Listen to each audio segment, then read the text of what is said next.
Our brains don't want us to experience complete isolation. I don't mean that in a poetic way, I mean it literally. Humans are wired to seek connection. It's not a choice, it's a survival mechanism. For most of our human history, being alone meant being dead.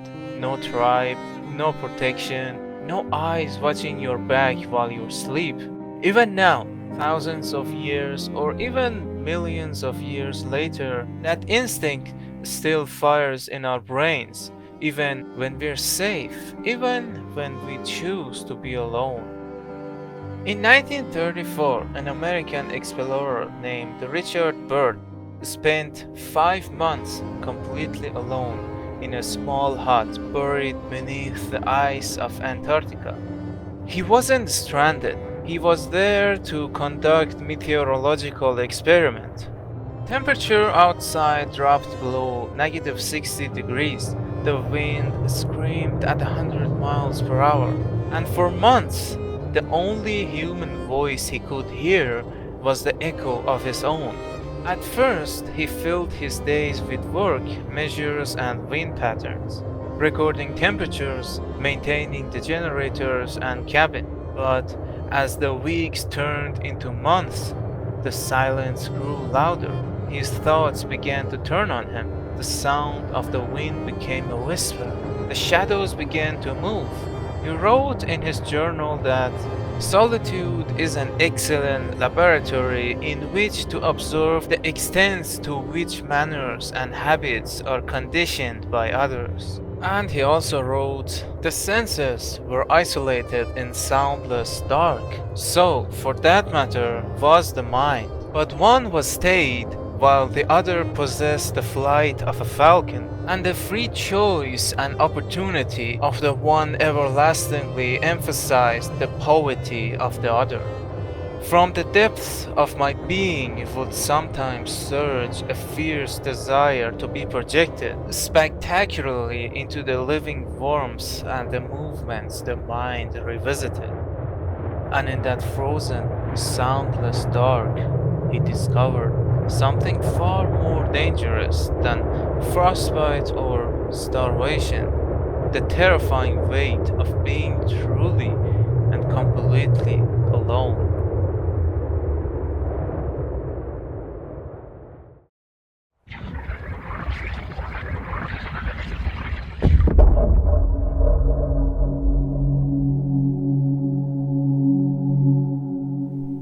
Inside is the type of game that throws you right into the story and you have to figure it out for yourself. This game isn't just scary because what you see, rather than what you feel, the silence, a oppressive world where you feel like you don't belong here, or someone took it away from you. You don't really know what's coming, if you are being watched or just alone.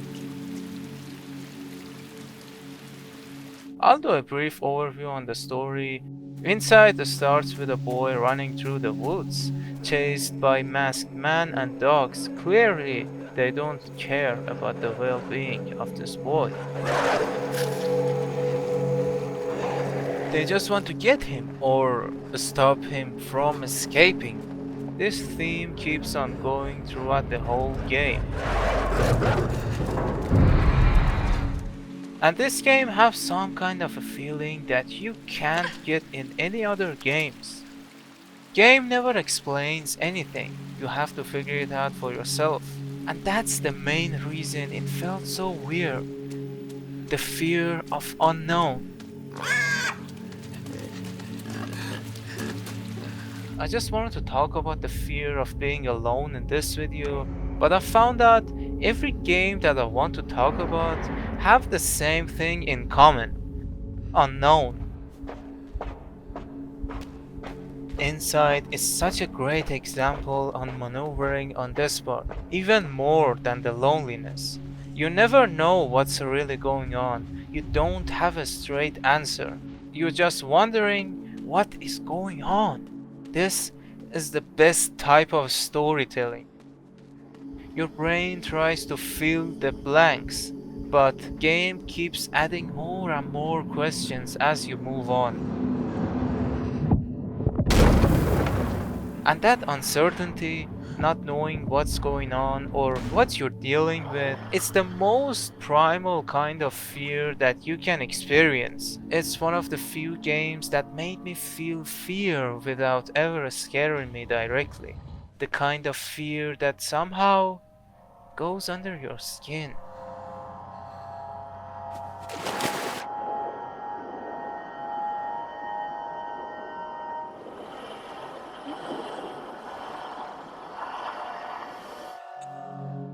And it made me notice how other games, even the ones that don't call themselves horror, use the same trick, like Firewatch.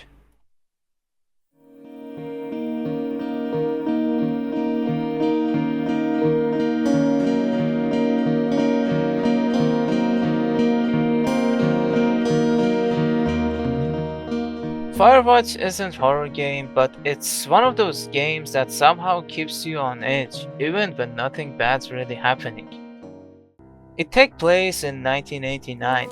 You play as Henry, a middle-aged man who's trying to escape his life and ends up working as a fire lookout in the middle of a national forest. Your only contact with another human through a radio is a woman named Delilah.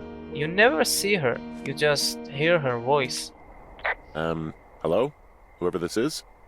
It's Henry, right? Yeah. I'm Delilah. Yeah, that's what the guy said on the phone. When you're speaking to Delilah, it makes you really comfortable for most of the times. But that's not the case. For example, at the first day you wake up late around 6 p.m. You see some fireworks and you have to warn whoever is doing that. Window. Are you seeing what I'm seeing? That's not legal, right? No. There are, panties. I know you guys are setting up bottle rockets out here, okay? How? Because you're hiding in the bushes spying on us? Give him a break, Lily. He probably hasn't seen boobs in 20 years. Haha, he's probably still a virgin. After some personal insults, you move back to your lookout tower and it's getting darker by any minute. All of a sudden, you see this strange man pointing his flashlights at you. There's some guy out here. Some guy? Wait, he's looking at you? Is he doing anything else? After some anxious walk, you realize someone broke into your lookout and stole your sheets for some My reason. fucking sheets are gone. They stole your sheets? That's just mean. Yeah, it sucks.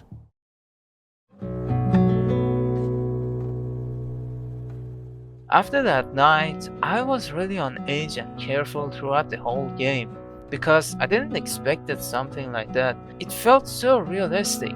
I thought all I had to do is some task and chilling at the lookout. Most of the game is nice and normal.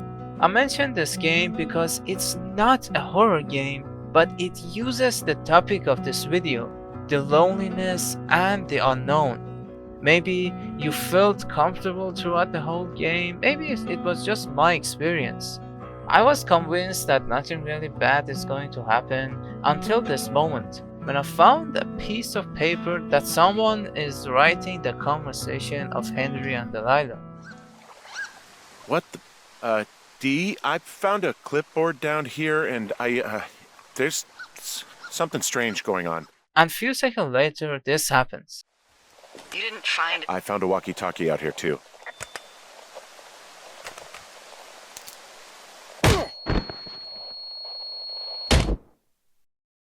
It was so unexpected, it's somehow recharged that anxious feeling. Keeping this in mind, that I was playing this at midnight with full immersion. I was so into the game and it felt so realistic somehow.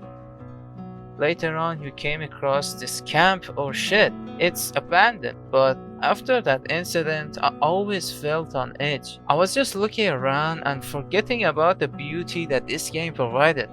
After a few minutes of anxious searching, I finally found an axe. felt really comfortable and I felt like I can handle myself. You know, because this game feels realistic in terms of mechanics and storytelling, and because I was playing midnight with lights off, I was really immersed, and that build up to the uneasy feeling was just top notch. Man, it was amazing. I wish I can experience something like this once again. This realistic type of fear and unknown and uneasy. If you know any other games that can give you this type of feeling, please let me know. I'm like a crackhead wanting some more. I don't have any much else to say about this game, and because it's not a horror game, I don't want to spend too much time on this. It's just a great game in general, and it delivered such an amazing story.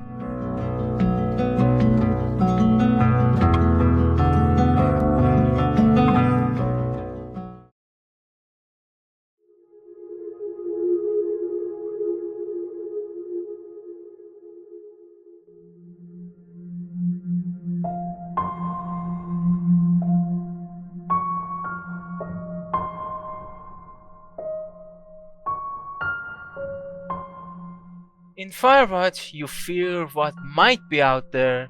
In these two games, you fear what is out there. This time, this isn't really a horror game anymore. It's straight up a survival horror game. It's really a terrifying and unique experience, especially when you're totally alone. In this game, you have a companion. This guy called Kelvin. He's a little bit useful. He can maintain the camp or gather sticks, rocks, or even chop down trees. When he's around you, when danger is close, he will point at them and warns you. I get it, he's useful, but he takes away that unique loneliness horror. I wish there was a way to disable him. I don't really like to kill him, but on my last playthrough, I killed him accidentally. Anyway, after he was dead, I felt so vulnerable. I felt neck height into shit. It was so good. As I said, Kelvin will point at cannibals, and you kind of rely on him. You can chop down trees with peace and he'll let you know. But when he was gone, it was a whole nother atmosphere. It was the peace and quiet before the storm. And the best part is, I knew they were gonna attack, but I didn't know when. When I was chopping down trees, every snap of a twig, every leaf, even when a deer is making noise, I would stop whatever I was doing and I started to check my surroundings. You know, in Firewatch, I know nothing really bad is going to happen, but here, it's a whole nother story. It's fascinating how the same game turns from a nightmare into a fun camping trip when you're not alone. That's what I mean when I say it's more about the loneliness, not the game itself. It's the same setup, but you're out here with the boys. This time, you're the one who follows anything that tries to get you. When you're alone, sitting by the fire, you start to hear things that might not even be there. That's when you understand the real horror of being alone isn't dying or the monsters. It exists in your own head, your thoughts, with nothing else to distract you. That's what made The Forest and Sons of the Forest horror so special. They don't just scare me as a player, shoving monsters down my throat. It scared me as a human. It brought up my survival instincts, surviving in the world when there is no one here to save me. Not even the game itself. It reminded me that fear isn't always about the danger. It's just about being left alone with your own mind. The forest doesn't care if you scream. The trees won't answer and the silence will never stop. Maybe that's why we always try to stay connected. When you find yourself alone, you're drowning in your own head. When the noise stops, when it's just you and your own thoughts, that's when the real fear begins. In our day-to-day lives, we forget we need connection more than we need accomplishments. Sometimes in the middle of that loneliness, I pause and wonder, is this all really necessary? All this work for what? What if part of growing up is realizing how much we need one another? What if success in life isn't just a solo climb to the top of an imaginary mountain, but more like passing the torch from one hand to another? Okay, I might have been going a little bit off the script right there. Researchers compared lonely people's brain scans to those of people who were simply hungry. The same neural circuits that crave food light up when we crave connection. Loneliness on a biological level is a form of starvation. Loneliness disturbs perception. It makes the silence louder, the shadows closer, and the room smaller. Unlike the darkness, your brain starts to fill the void, inventing presence to fight the absence. We weren't built for total solitude. The moment we lose connection, we start to decay, not physically, but mentally. Because just like our eyes fight against dogs, our minds fight against the feeling of being truly alone. That's why in these games and even in life, being alone can be so intense. It's about the fear that arises from inside of you. In fiction, the same principle is used. Writers and directors and game developers understand that what we don't see is what might be there. I don't know, does that make sense or not? And that's exactly what makes this fiction world so fascinating. The fear comes from inside, from the same place that drives us to seek connection, to reach out, to make sure someone else is there. Games, movies, and books tap into that instinct. They remind us that what we don't see, it can be the scariest thing that we can experience. And maybe, just maybe, that's the part that teaches us the most beautiful thing about being a human.